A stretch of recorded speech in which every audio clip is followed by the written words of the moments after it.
ইসরায়েলিদের গাজা দখলের প্রতিবাদে এবার পণ্য বয়কটের ডাক দিয়েছে বিভিন্ন দেশের আন্দোলনকারীরা।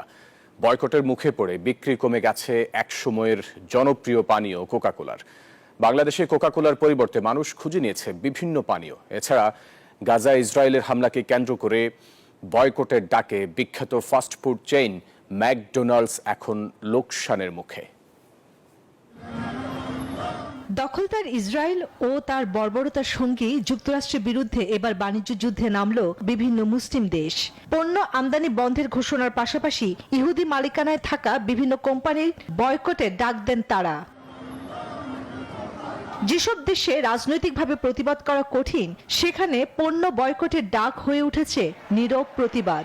জনরোষের মুখে পশ্চিমা অনেক ব্র্যান্ডের জায়গায় স্থান করে নিয়েছে স্থানীয় পণ্য, যার ফলে ক্ষতির মুখে পড়ছে আন্তর্জাতিক কোম্পানিগুলো।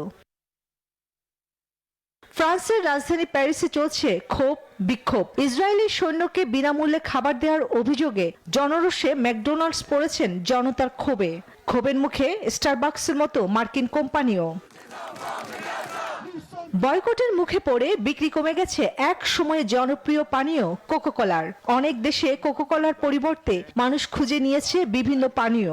বয়কটের ডাকে বিখ্যাত ফাস্ট ফুড চেইন ম্যাকডোনাল্ডস এখন লোকসানের মুখে। বয়কটের প্রভাবে মরক্কোতে স্থায়ীভাবে বন্ধের কথা তুলেছে জনপ্রিয় American chain coffee shop Starbucks. শেষ পর্যন্ত এই বয়কট কেবল অর্থনৈতিক আঘাত নয়, এটি হয়ে উঠেছে একটি রাজনৈতিক বার্তা।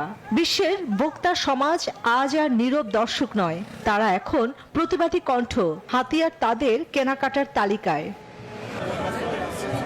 চন্দ্রানী চন্দ্রা, নিউজ।